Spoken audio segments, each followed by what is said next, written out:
Positive, therefore it is कौन सा lens है? Convex lens. अगर पावर जो होगी जैसे प्लस हाफ है, वो पावर जो होगी वो दे रखी है -4 डायरेक्टर, तो minus sign indicates focal length is negative, है ना? therefore it is what? Concave lens. We have already told कि what is power? Reciprocal of focal length is called power. क्या? Reciprocal of focal length is called power. And if the focal length is expressed in meter, then power unit will be diopter. यानी अगर focal length metre में होगी तो power का unit dioptre होगा। ये point समझ में आ गई बात?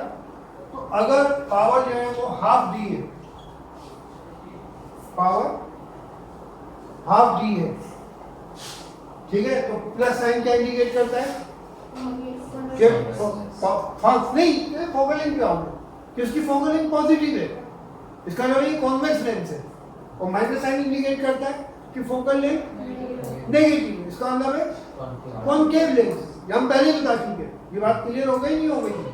तो अब मान लीजिए 4D है, अब आपने एक रफ डायग्राम बनाई कॉन्वेक्स लेंस की, उसमें आपने मार्क कर दिया F1 2 F1 F2 2 F2। अब पावर हाफ डी है, तो अब इससे आप फोकल लेंथ निकाल लेंगे। फोकल लेंथ कितनी आ जाएगी? क्या? Focal length is equal to 1/पावर, उसके हिसाब से क्या हो जाएगी? 1/2 क्या आ जाएगी? 2 मीटर। फोकल लेंथ कितनी आ गई? 2 मीटर। तो ये 2 मीटर है डिस्टेंस, ये भी 2 मीटर है। ऑब्जेक्ट कितनी दूर है? Object is 20 centimetre away from the lens. तो ऑब्जेक्ट हम हमेशा लेफ्ट में रखते हैं, तो ये 2 मीटर है, इसका मतलब 20 सेंटीमीटर का मतलब अगर मीटर में इससे कन्वर्ट करें तो कितना आ गया? 0.2 मीटर। कितना? ऑब्जेक्ट इज 0.2 मीटर, तो इसका मतलब ऑब्जेक्ट F और O के बीच में है। आगे समझ में, पूरी बात समझ में आ रही? अब ऑब्जेक्ट F और O के बीच में होगा तो इमेज कहाँ बनेगी भाई? ये कौन सी पोजीशन है लेंस के हिसाब से? कौन से 5 6 है ना कॉन्वेक्स लेंस में? ये कौन सी पोजीशन है? छठी वाली। छठी पोजीशन में इमेज वर्चुअल इरेक्ट बनती है और सेम साइड पे बनती है, तो इसका मतलब इमेज इधर बनेगी सेम साइड पे, और वर्चुअल और इरेक्ट होगी, यानी मैग्नीफाइंग ग्लास पे होगी, ये इमेज हो जाएगी। तो इमेज का डिस्टेंस जो है हमारा वो 0.2 मीटर से ज्यादा आना चाहिए। Image distance should be more than object distance, और माइनस में आना चाहिए। आंसर कहने आना चाहिए मैंने, और डायग्राम बनाने भी डायग्राम बना दो प्रॉपर वे में, रे को पूरी रे पूरा ये 6 लास्ट पोजीशन की डायग्राम प्रॉपर वे में जो आपको तरीका समझाया, ये बात समझ में आ गई? तो पावर देके भी वो न्यूमेरिकल पूछ सकता है, हालांकि थोड़ा सा हार्ड होगा ये, लेकिन जिनको कॉन्सेप्ट क्लियर है उनको ये मुश्किल नहीं लगेगा। अब ऑब्जेक्ट और फोकल लेंथ को यूज करके आप पावर को निकाल सकते हैं। क्या? इमेज डिस्टेंस 1/v, क्या है फॉर्मूला? 1/v माइनस 1/, जो कि लेंस में लेस होता है, इज इक्वल टू 1/f। तो इससे v निकल आएगा। v का आंसर क्या आना चाहिए? नेगेटिव आना चाहिए, और मोर देन u, ऑब्जेक्ट से ज्यादा आना चाहिए न्यूमेरिकल में। पॉइंट समझ में आ गई? फिर ये आप पहले बता चुके लेंस कैसे होगा? कॉन्वेक्स होगा। ओके, तो इस तरह से आप सवाल को सोच के करोगे, your concepts will be more clear and you can do many other type, मतलब जो हमारे they are not out of the syllabus, opposite इस सेंस में नहीं है कि न्यूमेरिकल देखने में डिफिकल्ट नजर आ रहा है, लेकिन हमारे कॉन्सेप्ट के ऊपर बेस करते हैं, उन्हीं को बेस लगा के किया है, वो नई चीज इसमें नहीं बताएंगे। बात समझ में आ गई? तो इनको सामने रख के घर पे प्रैक्टिस कीजिए, नेक्स्ट क्लास में हम इंशाल्लाह टेस्ट करेंगे। ऑलराइट, अब आज जो आप नया चैप्टर शुरू कर रहे थे, वो जो नया चैप्टर है, सेकंड चैप्टर जो लाइफ का है, उसके अंदर लाइफ बहुत सारी चीजें हैं, बहुत सारे डेली लाइफ के वो हैं, क्या नाम है, डेली लाइफ से रिलेटेड के सूरज डूबते वक्त लाल क्यों नजर आता है, सूरज डूबते वक्त बड़ा क्यों नजर आता है, तारे झिलमिलाते क्यों है, भाई देयर इज ए क्या है वो, क्या बोलते हैं उसे, twinkling of star. Twinkling of star की क्या वजह है, ट्विंकलिंग क्यों करती है, ये सारी चीजें इसमें हैं। यहाँ पे ये भी आएगा कि sunlight is made of 7 colours, how will you grow it. इससे पहले हमारा कॉन्सेप्ट ये है कि आंख से रिलेटेड कुछ कॉन्सेप्ट क्लियर करने, they are certain terms related to our eye, उसको जरा आप समझ लीजिए, दिस इज वेरी इंपॉर्टेंट। हमारी जो आंखें बड़ी डेलिकेट एक वो है,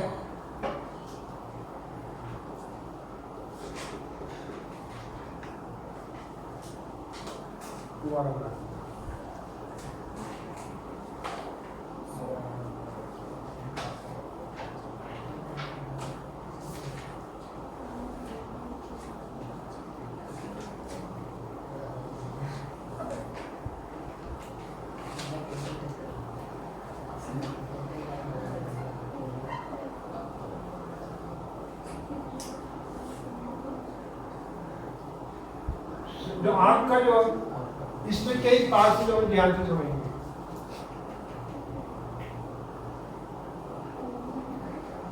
सबसे पहले जो the very thin transparent part of the eye which is bulging out, जो हमें कोई कलर नहीं, ट्रांसपेरेंट है और बाहर को उभरा हुआ है, जो सबसे बाहर का चोट जो आंख पे लगती है, वो जो बाहर का हिस्सा जो हमें नजर नहीं आ रहा, very thin transparent portion of the eye, उसको हम कहते हैं क्या, क्या, cornea. Thin transparent portion of the eye, outermost thin क्या, transparent portion of the eye, outermost thin transparent, bulging out, outermost है, thin transparent है, बहुत thin है, transparent है और bulging out, इसे हम कहते हैं cornea। Just behind the cornea there is a small opening, एक छोटा सा छेद है, very small hole टाइप का, जो हमें नजर नहीं आता, उससे देखेंगे अगर माइक्रोस्कोप से तो नजर आ जाए, उसे हम कहते हैं क्या, क्या नहीं, उसे कहते हैं प्यूपिल। क्या बोलते हैं उसे, प्यूपिल। और इसके उस प्यूपिल के चारों तरफ जो होता है एक क्या नाम है, कलर्ड वो है, किसी की काली होता है, किसी का नीला होता है, किसी की ब्राउन होती है, ये कलर्ड जो है वो, ये जो पोर्शन है, ये एक तरह की क्या है, ये क्या है, ये एक तरह की है, क्या है, मसल्स है इस तरह। ये आई प्यूपिल को कंट्रोल करती है, इसको कहते हैं आइरिस। क्या कहलाते हैं ये, आइरिस। और प्यूपिल और आइरिस के बीच में एक लिक्विड होता है, क्या बोलते हैं इसे, एक्वस ह्यूमर। और जस्ट बिहाइंड द आइलिड्स, ये क्या नाम है, बिटवीन, और जो आपका वो होता है प्यूपिल, जस्ट बिहाइंड द प्यूपिल एक जेली लाइक का सब्सटेंस होता है, उसे कहते हैं आई लेंस। फिर आई लेंस जहां पे इमेज बनती है वो क्या कहलाता है, रेटिना। और रेटिना और आई लेंस के बीच में एक लिक्विड होता है, क्या बोलते हैं उसे, एक्वस विस्कस ह्यूमर। क्या बोलते हैं उसे, विस्कस ह्यूमर, विस्कस ह्यूमर, ठीक है। तो ये कुछ पार्ट्स है जिसका फंक्शन, और ये जो कहलाते हैं क्या नाम है, आईलेंस जो होती है, आईलेंस को ये एक तरह की मसल्स होती है, बोलते हैं सिलियरी मसल। क्या? Ciliary muscle. अब ये जरा ध्यान से समझो। तो सबसे पहले डिफाइन करेंगे व्हाट इज कॉर्निया, कि the outer most very thin membrane of the I which is bulging, outermost transparent thin membrane of the eye, outermost clear हो गई, very thin membrane of the eye that is called cornea।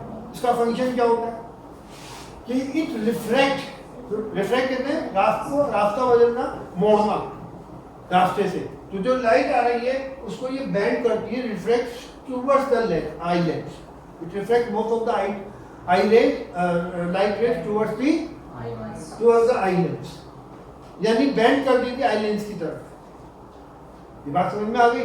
जितनी भी light आ रही है वो, क्योंकि ये जो है ये एक तरह का ये काम कर रहा है लेंस का, कॉन्वर्जिंग लेंस। किस तरह का? तो ये लाइट है, most of the rays is bend towards the eye lens. Alright, aqueous humour जो होता है इसका क्या फंक्शन है? एक्वस ह्यूमर का एक तो इसका फंक्शन ये है कि इट प्रोटेक्ट प्यूपिल फ्रॉम एक्सटर्नल क्या नाम इंजरी। तो कोई चोट लगती है तो ये जो लिक्विड है ये उसके असर को आगे तक पहुंचने से रोक देता है, कम कर देता है। अगर ये ना हो तो सीधी सीधी चोट जो है वो जाके इसके ऊपर असर करेगी, इसको हम प्यूपिल कहते हैं, और फिर ये आइरिस आ जाती है, तो उसके असर को खत्म कर देता है।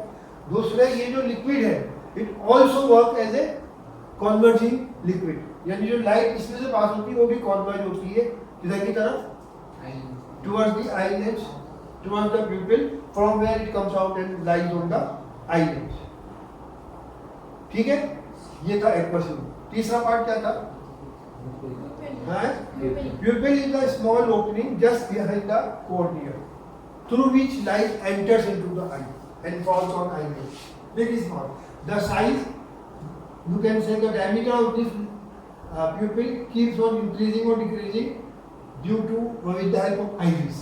With the help of iris. जब dim light होती है तो ये चौड़ा हो जाता है, इसका diameter बढ़ जाता है, हल्की light, so that more light may enter into the eye. And visibility become more clear. और जब बहुत ज़्यादा लाइट होती है तो ये क्या हो जाता है? सिकुड़ जाता है, it become small, so that the amount of light entering into the I become less.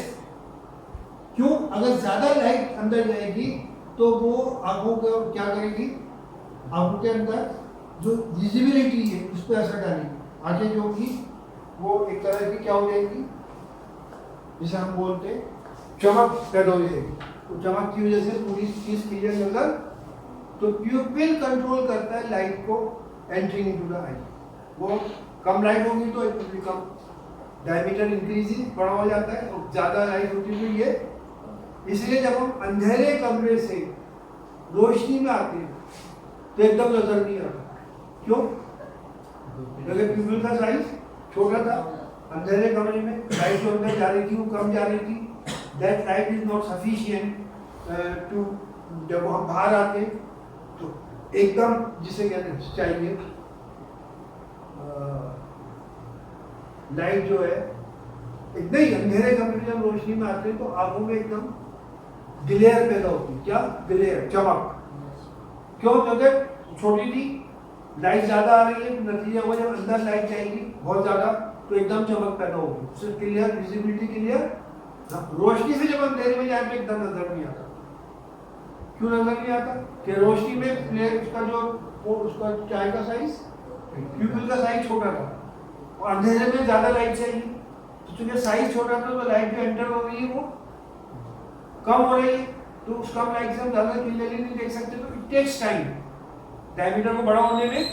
जब वो थोड़ा हम कमरे में रुकते हैं तो थोड़ी देर बाद हमें नजर आने लगता है, क्योंकि इतनी देर में प्यूपिल का डायमीटर बढ़ जाता है, वो जो साइज है उसका बढ़ जाता है, और ज्यादा लाइट एंटर करती है और हमें नजर आने लगता है। फिर दोबारा समझ लो, जब अंधेरे कमरे से रोशनी में आते हैं तो ग्लेयर एकदम चमक लगती है आपको, एकदम आंखों पे हाथ रख लेते हैं, चमक सी महसूस होती है। क्यों? क्योंकि साइज छोटा था, अंदर आए तो यह लाइट ज़्यादा हो गई, ज़्यादा लाइट जब अंदर जाएगी तो चमक पैदा होगी, तो उसको एडजस्ट होने में, उस पिक्चर को छोटा होने में टाइम लगता है। जब तक वो छोटा नहीं होगा तब तक ग्लेयर खत्म नहीं होगा। और लाइट वाले रूम से या रोशनी से, सूरज की, हम बाहर खड़े हैं अंधेरे कमरे में जाए तो एकदम नजर नहीं आता। क्यों? क्योंकि ज्यादा लाइट चाहिए जबकि वो छोटा है, उसमें से ज्यादा लाइट के लिए उसे थोड़ा बड़ा होता है। और ये सब कंट्रोल कौन कर रहा है? आइरिस कर रहा है। तो आइरिस की क्या डेफिनेशन बताइए आपको? What is iris? ये डार्क कलर मस्कुलर डायफ्राम है। Dark colour muscular diaphragm which control the size of the pupil. इसका फंक्शन क्या है? Control the size of the pupil. ठीक है? उसके बाद क्या था? अंदर pupil क्या था? The small hole in the center of the eye. In the center कहाँ पे? In the center of the eye. Iris के सेंटर में होता है ये. In the center of, ऊपर नीचे आइरिस होती है, बीच में वो स्मॉल होल होता है ना? That is called pupil. इसका क्या फंक्शन, क्या करता है? It control the amount of light entering into the eye. यानी लाइट में अंदर कितनी लाइट जाएगी उसको कंट्रोल करता है. एक बार ऊपर बता चुका मैं क्या वो लिक्विड है जो कॉर्निया और आईलेस और कॉर्निया के बीच में होता है. इसका क्या फंक्शन है?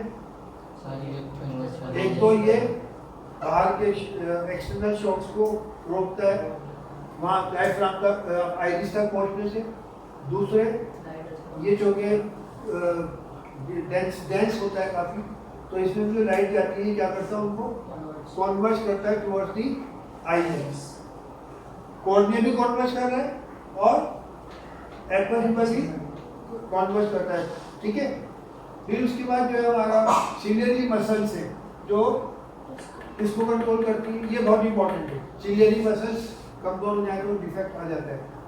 सिलियरी मसल्स कंट्रोल द क्या? Focal length of the eyelids. Focal length of the, ये जब ये रिलैक्स होती है तो फोकल लेंथ आई की ज्यादा होती है. दूर आई की भी फोकल लेंथ तो बढ़ जाती है. आई की फोकल लेंथ, आईलेस की फोकल लेंथ एडजस्टेबल है, कम बढ़ती होती है. तो जब ये रिलैक्स होती है, हम दूर की चीज देख रहे होते हैं तो ये सिलियरी मसल्स रिलैक्स पोजीशन में होती है. तो आई मैक्सिमम जितना उसका कर्वेचर है मैक्सिमम होता है, जितना वो जो उसकी फोकल लेंथ है मैक्सिमम हो जाती है. When eyes are focus at distant point, दूर की चीज पर, इंफिनिटी पे. इसलिए कभी कभी जब हम थक जाते हैं तो हम दूर की चीज आंखें फोकस, या तो आंखें बंद कर लेंगे या फिर दूर की चीज पे फोकस करेंगे ताकि सिलियरी मसल्स पे जो सिलियरी मसल्स जो है वो रिलैक्स पोजीशन में आए. समझ में आया? उस हालत में आई की जो फोकल लेंथ वो मैक्सिमम होती है. अब जब हम करीब की चीज को देखते हैं तो सिलियरी मसल आईलेस को प्रेशर डालती है और उसको, जैसे आईलेस इस शेप में था, जब प्रेशर पड़ता है तो ऐसा हो जाता है, यानी उसका जो कर्वेचर वो बढ़ जाता है. कर्वेचर बढ़ता है, फोकल लेंथ कम हो जाती है. फोकल लेंथ कम, कॉमन सेंस की बात है. जो वो दो पोजीशन में बता रहा हूँ आपको, एक ये पोजीशन है और एक ये पोजीशन है. इस पोजीशन में फोकल लेंथ ज्यादा होगी जब कर्वेचर कम है. ये कब होगी? जब सिलियरी मसल्स रेस्ट पर, प्रेशर नहीं डालेंगे. और जब प्रेशर डालेंगी तो कर्वेचर बढ़ जाएगा. कर्वेचर बढ़ेगा तो फोकल लेंथ क्या हो जाएगी? आई की क्या हो जाएगी? कम हो जाएगी. समझ में आ गई? तो ये आई की फोकल लेंथ कौन कंट्रोल कर रहा है? आईलेस की ciliary muscle. When the focal length will be maximum when ciliary muscles are at rest, or when the focal length will be minimum, then the eyelets, eye is focused on the nearby object. उस पे nearby object पे भाई focus करेंगे तो ciliary muscles का pressure बढ़ जाता है. प्रेशर बढ़ने से ये ठीक हो जाता है. आईलेस क्या हो जाता है? ठीक हो जाता है प्रेशर बढ़ने से. जैसे मैं एग्जाम्पल दे रहा हूँ कि मेरा हाथ में प्रेशर नहीं है इस पोजीशन पर, और जब इसमें प्रेशर बढ़ेगा ऊपर नीचे से तो ये ऐसे हो जाएगा, यानी ठीक हो जाएगा, और ठीक होने से इसकी फोकल लेंथ कम हो जाएगा। ये क्यों हो रहा है कि जो आई लेंस है वो फाइनर एडजस्टमेंट करता है इमेज बनाने में, क्लियर इमेज बनाने में रेटिना। ज्यादातर रेज जो कॉन्वर्ज हो रही है वो कौन कर रहा है? कॉर्निया कर रहा है, एक्वस ह्यूमर कर रहा है। आई लेंस उसको फाइनली उसके अंदर फाइनल एडजस्टमेंट करता है, इस तरह एडजस्टमेंट करता है कि इमेज कहां बने? रेटिना पे बने। अगर क्लियर इमेज रेटिना पे बनेगी तो ही जाके चीज समझ में आएगी, नजर आएगी क्लियर। अब पोजीशन क्या है? अगर आंखों पे डिफेक्ट आ जाए तो कभी क्लियर इमेज रेटिना से पीछे बनती है, कभी क्लियर इमेज रेटिना से, तो उस डिफेक्ट को हम दूर करके वो भी हम पढ़ेंगे आगे। रेटिना क्यों? क्योंकि रेटिना में लाइट सेंसिटिव सेल्स होते हैं, लाइट सेंसिटिव, और दो तरह के सेल होते हैं। कुछ सेल जो तो हजारों मिलियंस की क्वांटिटी में है, कुछ सेल्स जो हैं वो इंटेंसिटी ऑफ लाइट को कंट्रोल वो करते हैं, बताते हैं लाइट ज्यादा है या कम है। कुछ सेल्स जो है वो कलर ऑफ द लाइट, क्या कलर ऑफ द लाइट को आइडेंटिफाई करते हैं। इन सेल्स का काम क्या है? सेल्स का काम यह है कि ये इन लाइट को, जब इस पे लाइट पड़ती है रेटिना के ऊपर, तो रेटिना उस लाइट को जो उन पे पड़ रही है उसको इलेक्ट्रिक सिग्नल में कन्वर्ट कर देती है। क्या में इलेक्ट्रिक, हमारे ब्रेन तक जो चीज जा रही है, चाहे वो ऑडिटरी नर्व हो, चाहे आंख हो जाए, तो वो लाइट नहीं जा रही, बल्कि लाइट क्या में कन्वर्ट होकर जा रही है? Electric signal. वो इलेक्ट्रिक सिग्नल जो है क्या है? कौन सी नर्व कहलाती है जो कन्वर्ट करती है? Optic nerve. जो हमारे कानों में जुड़ी होती है, हमने लाइन पे पढ़ा था, वो क्या थी? ऑडिटरी नर्व, क्या ऑडिटरी कैनाल भी बोलते हैं, है ना? वो जो है वो आवाज को कन्वर्ट करती है, वो आपने पढ़ा होगा लाइन के अंदर, कान से रिलेटेड। या ऑप्टिक नर्व जो है ये लाइट के सिग्नल को कहीं में कन्वर्ट करती है इलेक्ट्रिक सिग्नल में, और वो इलेक्ट्रिक सिग्नल थ्रू, क्या नाम बताया अभी आपने? Optic nerve. वो ऑप्टिक नर्व उसको दिमाग तक पहुंचाता है, फिर ब्रेन जो है उसको इंटरप्रेट करता है, आइडेंटिफाई करता है किस चीज की इमेज है। समझ में आ गई बात?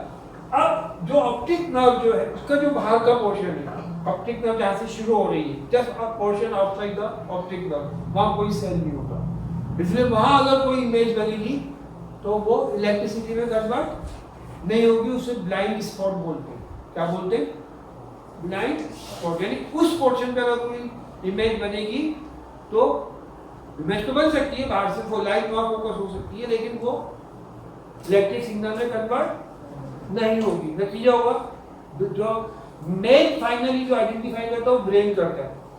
तो अब अगर ब्रेन तक लाइट कहीं डिस्कनेक्ट हो जाए, ऑप्टिक नर्व खराब हो जाए, या लेंस खराब हो जाए, आई लेंस, या हमारे खुदा न करे जो क्या बोलते हैं इसको, रेटिना पे कोई डिफेक्ट आ जाए, तो फिर हमें ज्यादा साफ नजर नहीं आएगा। ऑप्टिक नर्व खराब हो गई तो बिल्कुल ही नजर नहीं आएगा। कभी हम लोग देखते हैं आंखें बहुत सही हो गई है, बाकी सब चीजें सही नजर आती है, लेकिन फिर भी नजर नहीं आ रहा, क्योंकि उनका जो रेटिना से ब्रेन को जोड़ने वाली जो लाइन है वो सही काम नहीं कर रही। तो हमें तो नजर नहीं आ रही, हम तो बाहर से आग देख रहे हैं तो सबको नजर नहीं आता। वो भी अब जो ये हमारे डिफेक्ट है कि कभी ज्यादा, क्योंकि क्लियर इमेज जब बनेगी रेटिना पे तभी ऑब्जेक्ट भी क्लियर नजर आएगा। लेकिन होता है क्या कि भाई में डिफेक्ट आता है, तो इमेज, क्लियर इमेज जो है वो बजाय रेटिना में बनने के, या तो रेटिना से आगे बनती है या रेटिना से पीछे बनती है, ये दोनों दो डिफेक्ट्स है। और कभी कभी ऐसा होता है कि ऑब्जेक्ट किसी और शेप का होता है, इमेज हमारे आई का जो लेंस है उसमें कुछ डिफेक्ट आ जाता है। इसके डिफेक्ट आने के जैसे वो डिफरेंट रेज को सही जगह ऑर्डर से कन्वर्ट करने के, वो जो कन्वर्ट करता है फिर शेप बदल जाता है। क्या बदल जाता है? शेप बदल जाता है। वो भी एक डिफेक्ट है जो लेंस की खराबी से आता है। बात क्लियर हो गई? तो मेन डिफेक्ट जो है वो एक तरह के 4 डिफेक्ट हैं। एक होता है मायोपिया, इसको हम, है ना, लॉन्ग साइड क्या बोलते हैं, शॉर्ट मायोपिया, क्या बोलते हैं इसको, शॉर्ट साइटेड। एक होता है हाइपरमेट्रोपिया, एक होता है एस्टिग्मेटिज्म। क्या? एस्टिग्मेटिज्म। और एक डिफेक्ट जो था वो था आपका क्या नाम है,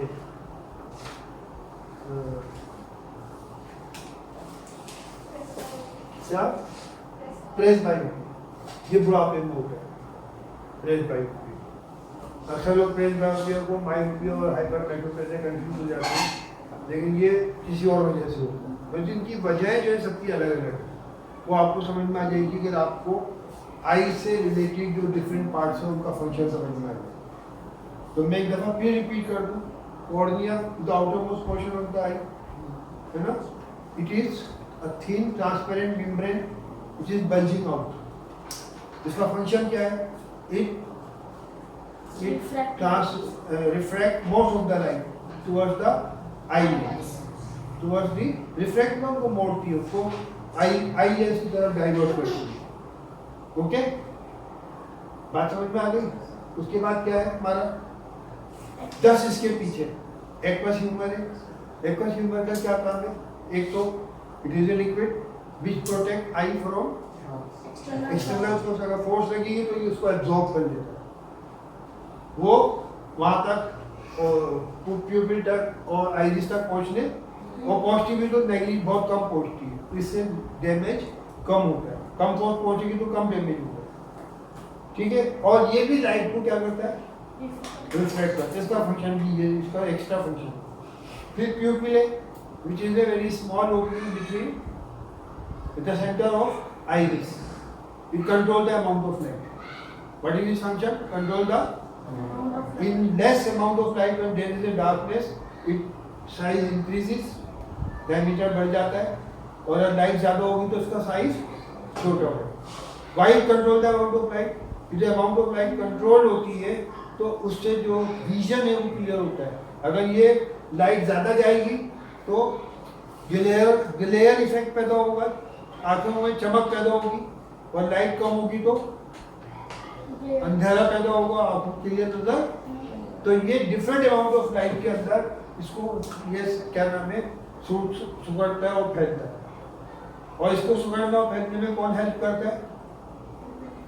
ना प्यूपिल तो है खुद। ये कौन इसको सुगड़ना फैलने में मदद कर रहा है? आई। ये डिफरेंट कलर की होती है। आप देख लो, ये भी एक मस्कुलर डायफ्राम है, मसल्स की फॉर्म है ये भी। और ये आई, इसका फंक्शन मेनली क्या होता है कि प्यूपिल के साइज को कंट्रोल करना। अब जो लाइट पड़ती है वो कहाँ पड़ती है? उसके जस्ट बिहाइंड आईरिस क्या होता है? आईलेंस होता है, जेली लाइक मटेरियल होता है ना। ये जो है ये रिफ्लेक्ट करता है लाइट को मिरर की तरफ, रेटिना की तरफ। It helps in final adjustment, यानी एडजस्टमेंट थोड़ा बहुत हो चुका है, लेकिन ये फाइनली इसको इतना एडजस्टमेंट में हेल्प करता है कि इमेज जो है कहाँ बने, रेटिना। इसमें जब कोई खराबी आती है तो इमेज, क्लियर इमेज जो या तो आगे बनेगी रेटिना से या रेटिना के पीछे बनेगी। तो ये सही होना चाहिए, आई लेंस सही होगा, इमेज रेटिना पे। इसकी फोकल लेंथ कम बढ़ती होती रहती है, इसकी फोकल लेंथ कम बढ़ती होती रहती है। उस फोकल लेंथ को कम बढ़ती कौन करता है?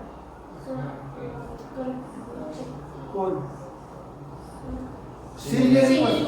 कौन? सिलियरी मसल कंट्रोल द क्या नाम, focal length of IELTS.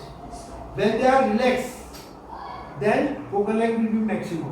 IELTS की जो फोकल लेंथ है वो मैक्सिमम हो। और जब ये हम करीब भी जिसको देखते हैं तो ये प्रेशर डालता है, फोकल लेंथ कम हो जाता है, ठीक है। क्लियर इमेज नियरेस्ट पॉइंट को जो हम जो कर सकती है, नियरेस्ट पॉइंट जैसे नॉर्मल आदमी का नियरेस्ट पॉइंट जो 25 सेंटीमीटर।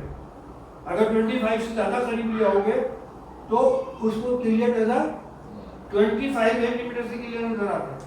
25 से ज़्यादा करीब जाओगे तो क्लियर नजर नहीं आएगा। तो वो जो फोकल लेंथ है कि 25 सेंटीमीटर के डिस्टेंस की ऑब्जेक्ट जो उसकी क्लियर इमेज रेटिना में बन जाए, वो फोकल लेंथ कम होके बनती है। और वो फोकल लेंथ कम कौन करता है? फिगर। इसलिए जब आप बहुत करीब की चीज को पढ़ रहा होते हैं, थोड़ी देर बाद आंखों में थोड़ा सा थकान महसूस होती है, दर्द महसूस होता है, तो जो सिलरी मसल्स कॉन्टिन्यूसली प्रेशर डाल देंगे। तो उस प्रेशर को फिर हम कैसे दूर करें, या तो आंखें बंद कर लेते हैं या फिर हम किसी दूर की चीज़ को फोकस करते हैं, तो सिलरी मसल्स रिलैक्स हो जाते हैं। When object is focused, when the eyes are focused and then far distant point, तो आईलेट्स की जो सिलरी मसल्स है उनका प्रेशर रिलीज हो जाता है। जब प्रेशर रिलीज हो जाता है तो थोड़ी देर तक प्रेशर रिलीज होगा तो वो उनकी जो थकान है वो क्या हो जाएगी, आंखों की वो कम हो जाएगी। ये बात समझ में आई? इसके आगे भी दो चीजें आ रही है, एक है फार पॉइंट और एक है नियर पॉइंट। फार पॉइंट कौन सा पॉइंट होता है? Maximum distance up to which I can see an object clearly without the help of any optical device. यानी बिना चश्मे के या बिना कोई और ऑप्टिकल डिवाइस को यूज किए जितनी दूर तक हम साफ देख सकते हैं, वो क्या है, उसको कहते हैं, उस पॉइंट को, उस डिस्टेंस को कहते हैं, उस पॉइंट को फार पॉइंट कहते हैं। और वो जो डिस्टेंस है फार पॉइंट का, वो नॉर्मल आई का इंफिनिटी है। अब तुम कहोगे इंफिनिटी मतलब कुतुब मीनार जिस तक पहुंच जाए, कहीं बहुत दूर तक पहुंच जाए, ऐसा नहीं है। इंफिनिटी का मतलब क्या है कि आई की जो ये आई का जो साइज करके बनाया है, बहुत बड़ा करके बनाया है, आई की जो मेन जो आई होती है कि टोटल जो लेंथ है उसके हिसाब से इंफिनिटी जो है, इवन ब्लैक बोर्ड जो आपके लिए इंफिनिटी का काम कर रहा है। जो आप यहाँ आगे बैठे ब्लैक बोर्ड का काम कर रहा है, लेकिन उसकी फोकल लेंथ बहुत कम है। समझ में आएगा? अब आप ब्लैक बोर्ड लोगों उस फोकल लेंथ से कहीं ज्यादा है। नतीजे क्या होता है कि ब्लैक बोर्ड जो होता है कमरे की हमारी क्लासरूम में, वो भी क्या का काम कर रहा है, इंफिनिटी का काम कर रहा है। इंफिनिटी में ये नहीं कि हम छत पे चढ़ जाए और हमें बहुत दूर तक चीज मिल जाए। इंफिनिटी का मतलब काफी दूर, जितनी उसकी मैक्सिमम जो फोकल लेंथ उससे बहुत ज्यादा दूर तक आई फोकस कर सकते हैं, और उसको इंफिनिटी मान के चलते हैं कि नॉर्मल आई का जो फोकल लेंथ जो वो है फार पॉइंट, वो तो फार पॉइंट क्या होगा, it is that point up to which I can see clearly without any optical device. और वो डिस्टेंस क्या होता है for a normal eye, infinity होता है। ये बात समझ में आया? अच्छा, उसके बाद जो नियर पॉइंट क्या होता है, उसका अपोजिट हो जाएगा। Near point is that point या that distance from the eye up to which I can see clearly, आगे without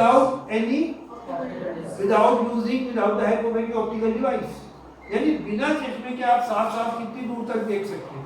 जैसे ये चश्मा उतार दिया, अब कितनी दूर तक मैं साफ देख सकता हूँ, कितनी करीब की चीज को मैं साफ देख सकता हूँ, कितनी करीब की चीज जहाँ नियरेस्ट पॉइंट है जहाँ तक मैं साफ देख सकता हूँ, वो उस आई का near point without using any optical device. Normal eye का जो नियर पॉइंट है वो तकरीबन अप्रोक्सीमेट 25 सेंटीमीटर होगा। यानी 25 सेंटीमीटर पर अगर कोई चीज रखी होगी तो बिना किसी ऑप्टिकल डिवाइस को यूज किए वो साफ पढ़ सकते हैं। बुढ़ापे में या वक्त के साथ क्या होता है कि नियर पॉइंट दूर हो जाता है, यानी 25 सेंटीमीटर से ज्यादा। इसलिए आपने देखा होगा कि जिनका नियर पॉइंट जो होता है, जो करीब की आंखें कमजोर होती हैं, तो बजाय ऐसे देखने को यूं करके देखती है, आंखों को उस ऑब्जेक्ट को थोड़ा सा अपनी आंखों से दूर करते हैं, तब वो इमेज, जो कि बेसिकली कोशिश क्या हो रही है कि इमेज कहाँ बने, इमेज रेटिना में बने, क्लियर इमेज रेटिना में बनेगी तभी वो साफ नजर आएगा। अब क्लियर इमेज रेटिना में नहीं बन रही है, नियर पॉइंट के केस में जहाँ नियर पॉइंट में डिफेक्ट आ जाता है तो क्लियर इमेज जो है वो रेटिना के पीछे बनती है। अब वो रेटिना पे लाना चाहते हैं, तो रेटिना पे लाने के लिए दो रास्ते हैं, या तो आँख को पीछे करो जहाँ इमेज बन रही है उस पोजीशन पे आँख आ जाए, या ऑब्जेक्ट को आँख से दूर करो। जब ऑब्जेक्ट को आँख से दूर करेंगे तो इमेज होगी ऑब्जेक्ट के साथ साथ वो भी उसकी पोजीशन शिफ्ट होगी, एक पोजीशन पे आएगी, वो इमेज जो पीछे बन रही थी वो कहाँ पे आ जाएगी, रेटिना पे आ जाएगी, और जब इमेज रेटिना पे आ जाएगी वहाँ साफ नजर आएगी। जब दूर इमेज बनती है तो हमें नजर नहीं आ रहा, तो दूर ऑब्जेक्ट, दूर की चीज इमेज नजर नहीं आ रही, तो इसका मतलब इमेज जो है वो रेटिना से आगे बन रही है, रेटिना पीछे और इमेज आगे बन रही है। और क्लियर इमेज जो है उस क्लियर इमेज को रेटिना पे लाना है, तो दो रास्ते हैं, या तो आंख को उसके पास ले जाओ, करीब की चीज में आंख को हमें पीछे करना पड़ रहा है क्योंकि इमेज पीछे बन रही थी, या ऑब्जेक्ट को दूर करो ताकि ऑब्जेक्ट दूर हो तो इमेज ऑटोमेटिकली उसके साथ साथ आगे बढ़ेगी और रेटिना पे आ जाएगी। अगर दूर की चीज नजर नहीं आ रही तो उसके दो रास्ते हैं कि जिस जगह इमेज बन रही है रेटिना से आगे बन रही है। तो अब रेटिना को इमेज तक लाए, क्लियर इमेज पोजीशन में लेके आए, तो उसके लिए हमें मूव करना पड़ेगा आई को, आई का काम खुद मूव करना पड़ेगा। किसकी तरफ? ऑब्जेक्ट की तरफ। करीब जाए ऑब्जेक्ट, जब ऑब्जेक्ट के करीब जाएंगे तो इमेज तो वही अपनी जगह बन रही है, लेकिन आई के मोशन से थोड़ी देर बाद हम उस पोजीशन पे आ जाएंगे कि रेटिना उस पोजीशन पे आ जाएगा तो इमेज कहाँ आ जाएगी? रेटिना पे आ जाएगी। अगर रेटिना भी साथ साथ मूव कर रहे हैं जब इमेज रेटिना पे आएगी हमें साफ नजर आने लगेगी। पॉइंट समझ में आ गई बात की? या दूसरा रास्ता क्या है? दूसरा रास्ता क्या है कि या तो हम खुद इमेज के करीब जाए, ऑब्जेक्ट के करीब जाए, या ऑब्जेक्ट को पास लें। जब ऑब्जेक्ट को पास लाएंगे तो इमेज रेटिना से आगे बन रही थी, जब ऑब्जेक्ट पास आएगा तो इमेज भी साथ साथ मूव करेगी और एक ऐसी पोजीशन आ जाएगी कि इमेज कहाँ पहुंच जाएगी? रेटिना पे हमें साफ नजर आने लगेगी। तो ये दो जो डिफेक्ट्स होते हैं, ये जो पहले वाला डिफेक्ट है इसमें दूर की चीज नजर नहीं आती, इसको हम कहते हैं मायोपिया। है क्या बोलते हैं इसे? करीब की चीज नजर आती है लेकिन दूर की नजर, इसलिए इसको हम क्या बोलते हैं? Short sightedness. क्या? Short sighted. जो शॉर्ट साइटेड क्यों बोलते हैं? शॉर्ट साइट है, करीब की चीज नजर आ रही है लेकिन दूर की चीज नजर नहीं आ रही। आमतौर से 40 साल से कम उम्र के बच्चों की जब निगाहें कमजोर होती है, दूर की कमजोर होती है आमतौर से, ऑलवेज, पर जनरली जो 40 से कम उम्र के होते हैं उनकी दूर की निगाह कमजोर होती है। और इसलिए आप देखेंगे कि वो अब उनको लेंस कैसा चाहिए? इमेज जो है वो रेटिना से आगे बन रही है, इमेज को हम रेटिना पे लाते हैं। अब हम बिना ऑब्जेक्ट को मूव किए और बिना खुद मूव किए इमेज रेटिना पे आ जाए तो हमें आंख के आगे ऐसा डिवाइस लगाना पड़ता है जो इमेज रेस को थोड़ा डाइवर्ज कर दे। क्या कर दे? जब रेस डाइवर्ज होंगी और डाइवर्जिंग रेस जब आंखों में दाखिल होंगी तो इमेज वहां नहीं बनाएंगी जहाँ पहले बन रही थी और उसको उससे पीछे बनाएंगे। और ये ऐसी जो हम वो जो यूज करते हैं लेंस को, इस पावर का यूज करते हैं कि इमेज रेटिना पे आ जाए, पीछे बनेगी, यानी जहाँ इमेज बननी चाहिए थी वहां ना बन के कहाँ बनेगी? जब डाइवर्जिंग लेंस यूज करेंगे तो इमेज थोड़ी पीछे बनेगी। अब ये आप देखते हैं हर एक आदमी की जो आप आई का जो वो नंबर दूर की निगाह वो सबका अलग अलग होता है। क्यों? तो उस हिसाब से हम आई लेंस यूज करते हैं उस पावर का कि वो लेंस वो इमेज डाइवर्ज होके बजाय यहाँ बनने के, अगर इमेज यहाँ बन रही थी तो वो यहाँ ना बने बल्कि रेस डाइवर्ज होके, जब इमेज डाइवर्ज होगी, जब इमेज बनेगी तो वो पीछे बनेगी, पीछे रेटिना है। तो हम ऐसी पावर का लेंस यूज करते हैं कि वो अल्टीमेटली कहाँ पहुंच जाए? रेटिना पे पहुंच जाए। इसको हर एक के लिए अलग अलग होता है। आप देखिए डाइवर्जिंग लेंस यूज होता है और जो कि डाइवर्जिंग लेंस होता है उसकी फोकल लेंथ नेगेटिव होती है, इसलिए आप देखेंगे जिनकी करीब की निगाह, दूर की निगाह कमजोर होती है उनको डाइवर्जिंग लेंस यूज करना है तो आप देखेंगे उनका जो नंबर होता है वो माइनस में, कहीं में माइनस। तो दूर की निगाह, why? Because they are supposed to use diverging lens.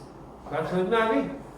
और करीब की निगाह कमजोर होगी तो करीब की निगाह कमजोर, इस तरह पे इमेज कहाँ बन रही है? रेटिना के पीछे।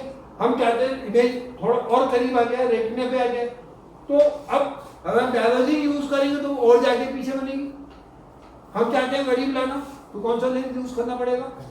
कॉन्वर्जिंग, ये थोड़ा पहले से कॉन्वर्ज करके, जब रेस पहले से कॉन्वर्ज हो रही है आई के अंदर दाखिल होने से पहले, जब वो आई में दाखिल होंगी तो वो अल्टीमेटली कहाँ कॉन्वर्ज होंगी? रेटिना। तो वो जो कॉन्वर्जिंग लेंस है वो कौन सा लेंस होता है? कॉन्वेक्स लेंस होता है। इसलिए करीब की जिसकी निगाह कमजोर होती है उसकी पावर काइनो होती है, पॉजिटिव होती है। क्या होती है? पॉजिटिव होती है। बात समझ में आ गई? अब ये जो डिफेक्ट्स हैं इनको हम पढ़ेंगे मायोपिया। कौन कौन का नाम, दूसरा नाम क्या है? नहीं, मायोपिया का दूसरा नाम क्या है? दूर की निगाह कमजोर है, इसका मतलब शॉर्ट साइटेड है, शॉर्ट साइटेडनेस। और जो करीब की निगाह कमजोर होती है उसे क्या बोलते हैं? हाइपरमेट्रोपिया। क्या बोलते हैं? उसका जो बायोलॉजिकल नेम है वो हाइपरमेट्रोपिया है। इसका मतलब कि करीब की निगाह कमजोर है। इसका मतलब क्या होगा, दूर की निगाह सही है, इसलिए इसका दूसरा नाम क्या है, लॉन्ग साइटेड है। यानी लॉन्ग साइटेड दूर की सही है, करीब की, बात समझ में आ रही है, डिफरेंस समझ लो। जब दूर की निगाह कमजोर हो तो लॉन्ग साइटेड बोलेंगे, जब दूर की निगाह कमजोर हो तो इसका मतलब करीब की सही है, तो उसे क्या बोलेंगे हम, शॉर्ट साइटेड। माइओपिया को याद करना आसान है। तो आप सबकी उम्र 40 से कम है, आमतौर से जो कम उम्र के लोग हैं उनकी दूर की निगाह कमजोर होती है, ठीक है। जो लोग जिनकी दूर की, आप जो इस सर यहाँ बैकग्राउंड ऑप्टिकल यूज करते हैं, स्पेक्टिकल्स यूज कर रहे हैं, आप बताइए आपका नंबर माइनस में प्लस में, माइनस में। आपका नंबर माइनस में, क्यों? क्योंकि आपकी दूर की निगाह कमजोर है, आपको डाइवर्जिंग लेंस चाहिए, और डाइवर्जिंग लेंस जो होता है डाइवर्स करे तब जाके रेटिना पे बनेगी, वरना वो रेटिना से आगे बनेगी। ये पॉइंट समझ में आ गया? रेटिना को ऊपर लाने के लिए डाइवर्स करेंगे, डाइवर्जिंग रेज जब जाके अंदर लेंस के आई के अंदर दाखिल होंगी तो वो उस जगह नहीं बनाएंगी ना पहले बन रही थी, बल्कि थोड़ा पीछे बनाएंगी, और पीछे रेटिना है, यानी इसका मतलब इमेज कहाँ पहुंच जाएगी, सही पावर यूज करेंगे तो रेटिना पे पहुंच जाएगी। तो लॉन्ग माइओपिया दूसरा नाम long sighting, sorry short sighting है। दूर की निगाह जो है वो माइओपिया में दूर की चीज नजर नहीं आ रही, करीब की नजर आ रही है। और हाइपरमेट्रोपिया करीब की नजर नहीं आ रही लेकिन दूर की नजर, इसलिए उसको लॉन्ग साइटिंग बोलते हैं, लॉन्ग साइटिंग। बुढ़ापे में दूर की निगाह भी कमजोर हो जाती है और करीब की, तो दोनों लेंस यूज करने पड़ते हैं, उसे प्रेस बायोपिया बोलते हैं। क्या बोलते हैं? प्रेस। ये इसका रीजन अलग है, ये मत सोचना माइओपिया हाइपरमेट्रोपिया में मिलके हुआ है। माइओपिया का रीजन हम आपको अभी देंगे, हाइपरमेट्रोपिया का रीजन भी अलग से दिखाएंगे, हर एक के दो रीजन है। प्रेस बायोपिया का रीजन उन दोनों से अलग है, that is because of weakening of the ciliary muscle. बूढ़ा आदमी जब बूढ़ा हो जाता है तो वक्त के साथ साथ मसल्स हमारी वीक हो जाती है, तो सिलियरी मसल भी उसमें काम कर रहे हो वीक हो जाती है।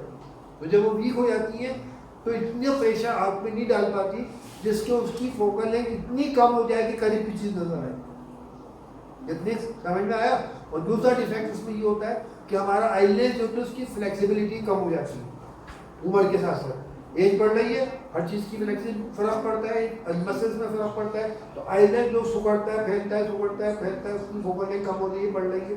तो ये जो फ्लेक्सिबिलिटी मतलब नॉर्मल हालत में वो फ्लेक्सिबल होकर इतना हो जाता है, लेकिन एज बढ़ने से वो यहाँ अब ओरिजिनल पोजिशन में नहीं पहुंचता, बल्कि उससे थोड़ा कम ही रहता है, थोड़ा उससे कम। यानी जितनी फोकल लेंथ उसको अटेंड करनी चाहिए, मैक्सिमम फोकल लेंथ उतनी अटेंड नहीं करता, तो अब उतनी अटेंड कर ले तो दूसरी चीज नजर आएगी, जब उतनी अटेंड नहीं कर रहे इसका मतलब दूसरी चीज भी नजर नहीं आ रही। तो वहां बेसिकली रीजन क्या है कि आई लेंस की फ्लेक्सिबिलिटी कम हो जाती है बिकॉज ऑफ एज, और सिलियरी मसल्स भी कमजोर हो जाती हैं, that is also because of age. Age बढ़ने से मसल्स में कमजोरी आ जाती है, बिकॉज कंटिन्यूस यूज में आ रही, तो इस कंटिन्यूस यूज की वजह से आहिस्ता आहिस्ता उनकी फर्क पड़ जाता है। यह है प्रेस बायोपिया। तो ये तीन तरह के डिफेक्ट्स हैं कोर्स में, एस्टिग्मेटिज्म अलग से उसको बता देंगे आपको, क्या नाम है जिसे बोलते हैं just for the sake of knowledge.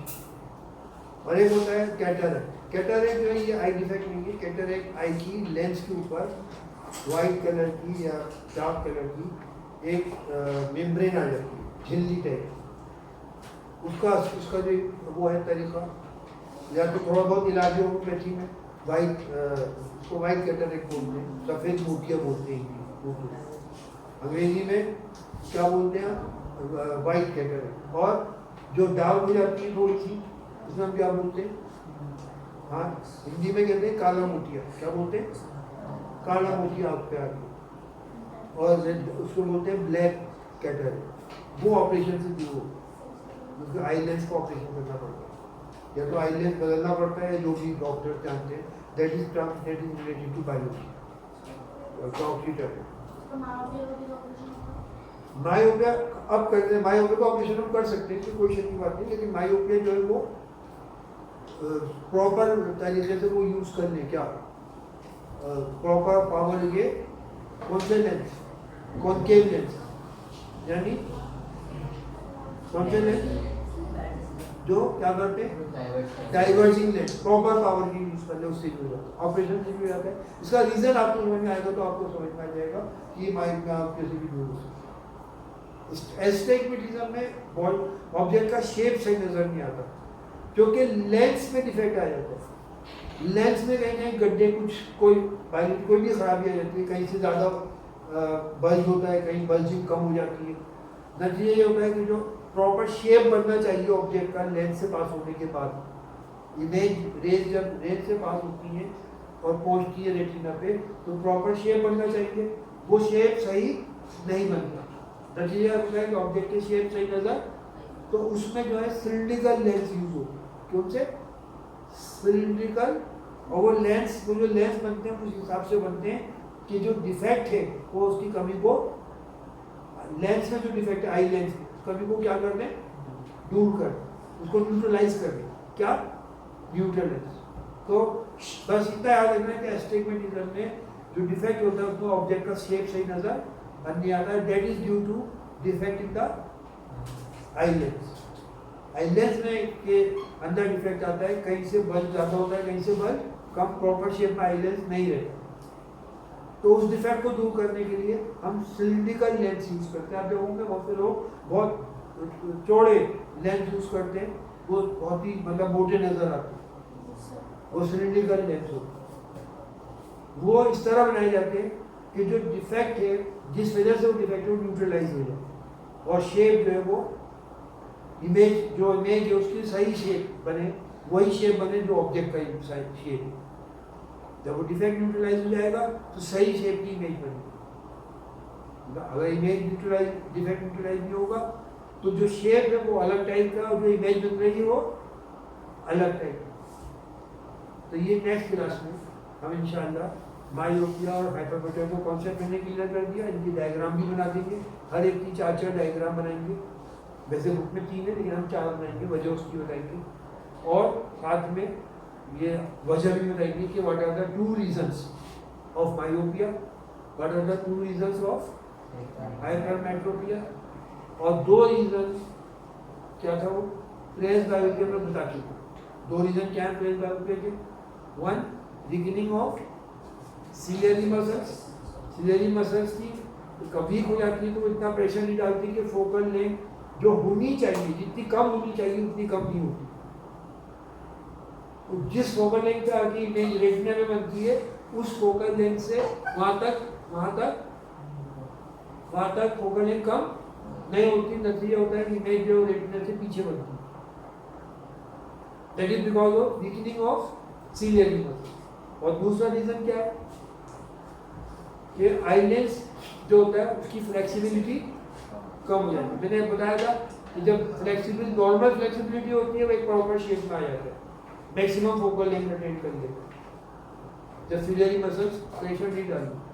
लेकिन जब फ्लेक्सिबिलिटी कम हो जाएगी तो नॉर्मल शेप जो होना चाहिए उससे थोड़ा कम रह जाता है, यानी जितनी फोकल लेंथ तक पहुंचना चाहिए था उस फोकल लेंथ से कम रह जाता है। नतीजा दूर की चीज भी नजर नहीं आती, क्योंकि दूर की चीज कब नजर आएगी जब नॉर्मल फोकल लेंथ अटेन कर ले।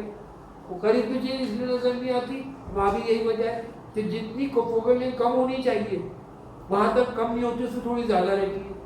तो इससे एज ए रिजल्ट ना दूर की चीज़ नजर आती है ना करीब। ऐसे केस में बाईफोकल लेंथ यूज़ करते हैं। क्या? जैसे मैं यूज़ कर रहा हूँ, ये बाईफोकल लेंथ है, इसके ऊपर के जो है वो हाइपरमेट्रोपिया मायोपिया के लिए बनाई गई, यानी ऊपर का जो पार्ट है वो क्या है मायोपिया के लिए, मतलब कॉनकेव लेंस है, और नीचे वाला पार्ट कॉन्वेक्स लेंस, ताकि जो इमेज है वो रेटिना पे आए।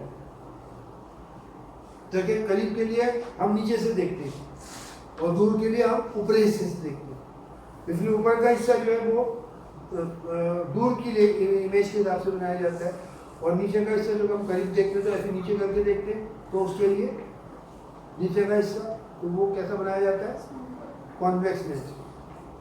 तो ये कल डिटेल में बता देंगे, ये एक दफ़ा आप पढ़ आइएगा, उससे आपके कॉन्सेप्ट क्लियर हो जाएंगे जो मैंने आपको नोट। ओके।